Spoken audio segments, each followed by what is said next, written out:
Sejak beberapa bulan yang lalu, ada pertanyaan berdasarkan tulisan seseorang yang merasa telah membuktikan bahwa nasab habaib dari jalur Abdullah atau yang biasa disebut Ubaidillah bin Ahmad al-Muhajir terputus dari Rasulullah Shallallahu Alaihi Wasallam. Beneran gak sih? Diambil dari Risalah Ahlul Bait dan Nasab Ba'alawi yang dirilis oleh Rabithah Alawiyah. Bisa didownload di website Rabithah Alawiyah di www.rabithahalawiyah.org. Penuduh mendasari pernyataannya dari setidaknya 2 kitab yang dijadikan hujjah, yakni Syajaratul Mubarakah yang diklaim karya Imam Fakhrur Razi dan Tahdzibul Ansab karya Al-Ubaidili. Dikatakan bahwa dalam kedua kitab tersebut tidak ada nama Ubaidillah bin Ahmad al-Muhajir, ayah dari Alawi yang wafat abad 4 Hijriah, datuknya para Alawiyin. Bahkan dikatakan bahwa kemungkinan nama Ubaidillah adalah fiktif yang diada-adakan. Wow, yuk bedah satu-satu. Syajaratul Mubarakah diklaim sebagai kitabnya Imam Fakhrur Razi, yang mana beliau adalah imam besar Ahlu Sunnah wal Jamaah berakidah Al-Asy'ari, juga panutan para habaib. Tapi janggalnya, kitab tersebut tidak pernah tercatat dalam sejarah sebagai kitab beliau. Kok bisa? Di dalam kitab-kitab ulama besar Ahlu Sunnah yang sangat mengenal Imam Fakhrur Razi secara detail, tidak ada yang menyebutkan kitab tersebut sebagai karya tulis beliau. Seperti Az-Zirikli dalam Al-Alam, Al-Hamawi dalam Mu'jam Udaba, dan Ibnu Khalikan dalam Wafiatul A'yan. Tidak ada satupun yang menyebutkan kitab ini dalam karya Imam Fakhruddin Ar-Razi yang wafat pada tahun 606 Hijriah. Kitab ini baru ditemukan di tahun 1418 Hijriah seperti yang tertulis di halaman 13 kitab tersebut, yang artinya ditemukan tahun 1997 Masehi atau baru 26 tahun yang lalu. Luar biasa. Ternyata yang mengatakan kitab ini sebagai kitab Imam Fakhrur Razi, sebagaimana tertulis pada kitab tersebut di halaman 12-nya, bernama Al-Mar'ashi An-Najafi, yang menemukan kitab tersebut dan memerintahkan muridnya Mahdi Ar-Rajai mentahqiq atau menulis kembali kitab ini. Kok bisa kitab tersebut tersembunyi dan baru muncul 812 tahun setelah wafatnya Imam Fakhrur Razi? Jika memang penuduh yakin, maka datangkanlah kepada kami satu bukti tertulis pada abad 7, 8, 9 atau bahkan 10 Hijriah dari ulama Ahlus Sunnah ternama yang menyebutkan ini adalah kitab Imam Ar-Razi. Dan bagaimana mungkin menisbatkan kitab yang baru ditemukan kemarin sore sebagai kitab abad ke-6? Penuduh cenderung selalu menghindar dari pertanyaan ini. Penuduh berdalih bahwa si penemu kitab dan pentahqiqnya pun pada halaman 11 mengakui bahwa beliau terkejut saat menemukan kitab ini. Dan gak perlu penuduh meminta Rabithah Alawiyah ngecek ke perpustakaan di Istanbul, karena Rabithah tidak dalam keraguan sedikit pun. Justru penuduh yang harus mendatangkan bukti dari abad awal. Apalagi banyak kejanggalan pada kitab tersebut, seperti banyaknya nama besar yang tidak tercatat, seperti Syekh Abdul Qadir Al-Jailani yang hidup sezaman dan sewilayah dengan Imam Ar-Razi. Justru tidak tercantum dalam kitab tersebut dan banyak nama lain. Bahkan pada halaman 92 disebutkan Imam Ar-Razi, sosok ulama besar Ahlus Sunnah, justru dikatakan meyakini Imam 12 Syiah dan mengatakan Imam Mahdi sudah lahir menunggu pembebasan. Jadi sangatlah wajar jika banyak pihak yang 1000% meragukan kitab tersebut sebagai tulisan Imam Fakhrur Razi. Uniknya lagi adalah baik Mahdi Ar-Rajai selaku mentahqiq dan Mar'ashi An-Najafi selaku penemu sama-sama punya kitab nasab tulisan mereka sendiri yang mengakui nasab Ubaidillah bin Ahmad, bahkan menuliskan pengakuan ketersambungan ke Rasulullah SAW, suatu fakta yang tidak banyak dibahas. Oke, satu hujjah penuduh kita coret dulu. Lanjut hujjah kedua. Kitab Tahdzibul Ansab. Kitab ini karangan Syekh Ubaidili. Beliau adalah seorang ahli nasab yang mana dalam kitab tersebut Al-Ubaidili hanya menyebutkan di antara anak Ahmad bin Isa. Artinya beliau tidak berniat menyebutkan seluruhnya. Namun justru dalam catatan lain kita temukan perkataan Al-Ubaidili yang memang memiliki ribuan lembar catatan manuskrip yang dinukilkan oleh ahli nasab ternama Said Murtadha Az-Zabidi, yaitu Syekh Syaraf Ubaidili berkata, Syarif Ahmad bin Isa An-Nagib berhijrah dari Madinah ke Basra di 20 tahun kedua dari abad ke-4 Hijriah, yakni tahun 317 Hijriah. Beliau keluar bersama putranya Abdullah ke arah timur. Dengan demikian, Al-Ubaidili justru menjadi ahli nasab abad ke-5 yang turut mengakui adanya Abdullah bin Ahmad. Kami tidak mungkin menerima tuduhan sang penuduh bahwa ahli nasab sekelas Az-Zabidi berbohong dalam mengutip perkataan Al-Ubaidili tersebut. Sekarang 2 hujjah tersebut sudah kita bahas. Nah, sekarang gantian. 1. Mampukah penuduh mendatangkan bukti dari abad 7, 8, 9, 10, 11, 12 atau bahkan 13 bahwa ada ahli nasab yang mempertentangkan kebenaran nasab Alawiyin? Perlu diketahui bahwa tidak ada satupun ahli nasab terdahulu yang mengingkari nasab tersebut. 2. Ilmu nasab sudah baku dan disepakati oleh seluruh mazhab tentang syarat penetapan suatu nasab. Lalu penuduh membuat suatu syarat, yakni harus ada kitab yang ditulis di zaman tersebut. Pertanyaannya, ahli nasab mana yang mengatakan kaidah tersebut adalah syarat isbat suatu nasab? Lalu kenapa penuduh membuat syarat atau kaidah baru yang tidak dikenal dalam ilmu nasab sebelumnya? Dapatkah penuduh mendatangkan satu saja ahli nasab terdahulu dari mazhab manapun yang mengatakan hal tersebut sebagai syarat penetapan nasab? Pertanyaan-pertanyaan tersebut dihindari oleh penuduh yang lalu berusaha beralih ke pembahasan lain. 3. Dan kata siapa Imam Ubaidillah hilang fiktif selama 500 tahun lebih? Jika mau sabar dalam mempelajari, nasab tersebut disebutkan oleh catatan nasab dari kalangan Alawiyin. Tapi mengingat penuduh tidak berkenan dengan catatan nasab dari kalangan Alawiyin, mari kita lihat sebagian dari banyaknya bukti tertulis oleh para ulama ternama dari zaman ke zaman yang mengakui nasab Alawiyin, termasuk Abdullah bin Ahmad, seperti Al-Janadi yang telah menyebutkan nasab Abdullah bin Ahmad. Dalam kitab As-Suluk karya Al-Janadi telah disebutkan nasab Abdullah bin Ahmad. Lalu penuduh hendak mengecoh dengan mengatakan Abdullah yang di kitab dan Ubaidillah adalah orang yang berbeda. Oke, enggak apa-apa. Maka siapakah Abdullah yang dimaksudkan oleh penuduh? Sebutkan bukti sejarah, makamnya di mana. Juga sebutkan keturunan Abdullah yang dimaksudkan penuduh hingga lokasi mereka saat ini. Termasuk juga siapa Abul Hasan Ali bin Jadid yang disebutkan oleh Al-Janadi tersebut, disertai bukti-bukti sejarahnya. Ditambah lagi statement menggelitik seperti Ba'alawi yang tercatat pada kitab terdahulu berbeda dengan Ba'alawi yang sekarang. Maka datangkanlah bukti sejarah bahwa ada kabilah lain di Hadramut yang juga disebut Ba'alawi. Dan ada kelompok lain yang nasabnya seperti disebutkan Al-Janadi dan lainnya, disertai lokasi makamnya, sejarahnya, juga data keturunannya.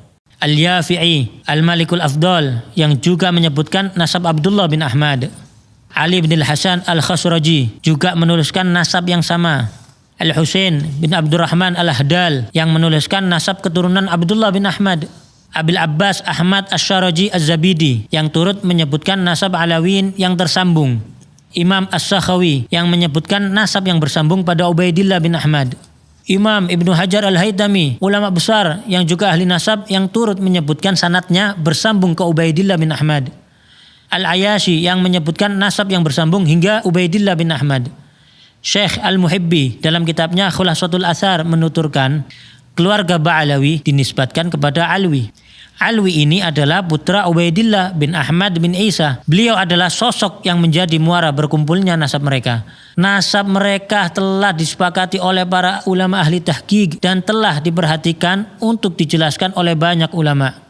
Lalu Syekh Yusuf An-Nabhani, seorang mufti besar dan guru dari para ulama Ahlus Sunnah wal Jamaah, guru dari Hadratus Syekh Hashim Asy'ari, menjelaskan dalam mukaddimah kitabnya Riyadul Jannah, sesungguhnya para sada al-Ba'alawi telah disepakati oleh umat Nabi Muhammad SAW di sepanjang masa dan di setiap tempat, bahwa mereka termasuk Ahlul Bait yang paling sahih nasabnya, paling kokoh kemuliaannya, dan paling banyak ilmu, amal, keutamaan, serta adabnya. Hadratus Syekh Hashim Asy'ari bahkan mencantumkan Al-Habib Ahmad bin Abdullah As-Saggaf yang merupakan salah satu pendiri Rabithah Alawiyah dalam Qanun Asasi saat pendirian Nahdlatul Ulama. Kita tentu tidak merasa perlu meyakinkan penuduh untuk mempercayai dan menghargai para ulama-ulama tersebut, karena mereka semua bagai matahari di siang hari yang dikenal luas kejujuran dan keilmuannya. Tidak mungkin para ulama-ulama besar tersebut sengaja berbohong bersama-sama dan tidak berusaha memastikan informasi yang mereka sampaikan, apalagi Rasulullah SAW menyampaikan ancaman neraka bagi yang berbohong atas nasab. Sejarah Alawiyin telah jelas disertai lokasi makam dan tempat bersejarah mereka yang terjaga hingga kini. Dapatkah penuduh sebutkan satu saja ulama atau ahli nasab terdahulu di Hadramut yang menafikan bukti-bukti sejarah tersebut? Lalu apakah catatan nasab Rabithah Alawiyah diakui ahli nasab dan Naqabah internasional? Tentunya tidak hanya sekedar surat dengan cap dan tanda tangan. Hubungan dengan ahli nasab dan Naqabah di Yaman terjalin dengan baik. Naqabah Mesir yang beberapa kali berkunjung ke Rabithah Alawiyah. Naqabah Al-Idrisi Al-Hasani Libya yang memiliki hubungan baik dengan Rabithah Alawiyah. Syekh Dr. Muhammad Asy-Syuhumi Al-Idrisi bahkan mengatakan, bisa saya katakan bahwa paling bagusnya Rabithah dari semua Rabithah yang mencatat garis keturunan anak cucu Nabi Muhammad SAW, yang paling bagus adalah Rabithah yang ada di Indonesia, yang paling teratur dan paling memiliki kesemangatan untuk memperbaiki, termasuk adanya takrir pengakuan nasab Alawiyin oleh Imam Yaman Yahya Hamiduddin, juga takrir di Hijaz yang terdapat dalam tulisan Syarif Ibrahim bin Mansur Al-Amir. Bahkan Alawiyin beberapa kali dipercaya menjadi pimpinan Naqabatul Ashraf di Hijaz, Makkah dan Madinah hingga masa pemerintahan Utsmani. Alawiyin tidak sedikit pun ditolak atau diragukan untuk memimpin para keturunan Rasulullah di Hijaz atau di Yaman oleh para ulama besar setempat dan para keturunan lainnya. Salah satunya yaitu Al-Habib Alwi bin Ahmad As-Siggaf, mufti mazhab Syafi'i di kota Mekkah pada zamannya, dan pengarang kitab Tarsyihul Mustafidin, salah satu kitab fikih rujukan para ulama dunia termasuk di Nusantara. Lalu penuduh rajin sebut tes DNA sebagai solusi. Mungkin informasi tentang fatwa larangan menggunakan tes DNA untuk nasab yang jauh belum sampai kepada penuduh, yakni Lembaga Internasional Rabithah Alam Islami di Hijaz, Darul Ifta Qatar, dan Darul Ifta Mesir yang telah memberikan fatwa melarang isbat nasab jauh melalui tes DNA. Atau menuduh jumlah keturunan ke-38 sampai 44 sebagai tidak logis. Maka penuduh perlu melihat jumlah keturunan dari jalur keturunan Rasulullah lainnya selain Alawiyin, yang ternyata juga di range yang sama. Karena coba-coba hitung pakai kalkulator, ternyata justru beresiko malah jadi menafikan adanya keturunan Rasulullah SAW. Bukti bahwa nasab tersebut sudah memenuhi syarat syuhrah wal istifadhah juga tidak terbantahkan dengan tidak adanya penolakan dari abad ke abad. Juga diakui oleh para ulama besar dan ahli nasab dari masa ke masa.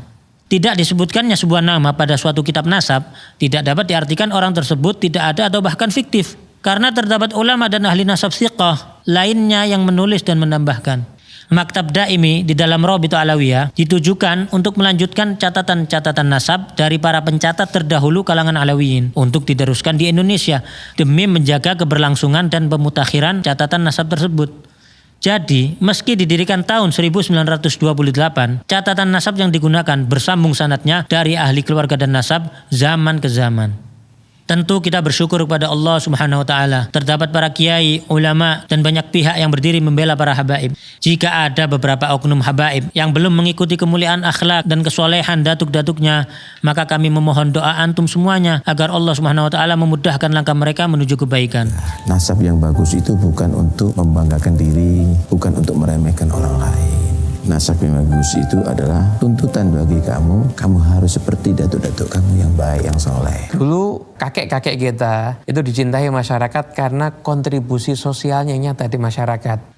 Masyarakat menyaksikan akhlaknya yang mulia, ilmunya yang luas. Kemudian bagaimana ketika duduk bersama datuk-datuk kita, mereka bisa mendapatkan solusi atas semua permasalahan hidup mereka. Kita sudah jauh berbeda dengan mereka saat ini.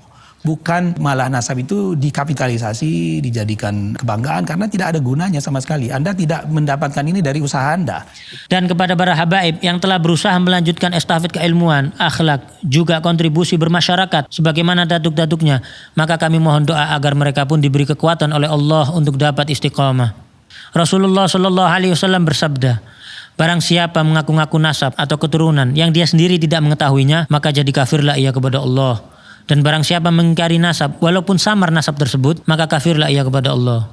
Barang siapa yang mengaku ayah kepada selain ayahnya atau bersandar kepada yang bukan walinya, maka laknat Allah, juga para malaikat dan semua manusia menimpa mereka. Dan pada hari kiamat Allah tidak akan menerima dari mereka baik yang fardu maupun yang sunnah. Kita justru banyak melihat kalangan Alawiyin melahirkan banyak ulama, orang-orang soleh, wali-wali besar, dan banyak yang berakhir husnul khatimah dengan wafat setelah syahadat, dalam kondisi sholat, membaca Al-Quran, maupun ibadah lainnya.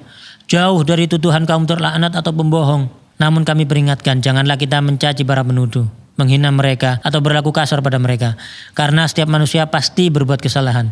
Dan kesalahan tidak menjadikan pelakunya terhina selama ia memperbaiki kesalahannya serta bertaubat kepada Allah Subhanahu wa taala. Semoga Allah Subhanahu wa taala memberikan taufik dan hidayah bagi kita semua. Dan semoga umat ini dipenuhi rasa saling menghargai, menghormati, dan saling mencintai karena Allah Subhanahu wa taala. Gak perlu izin untuk share, download, re-upload video ini. Justru menjadi hujah bagi kamu yang telah berperan dalam menyebarkan hal ini kepada seluruh kalangan.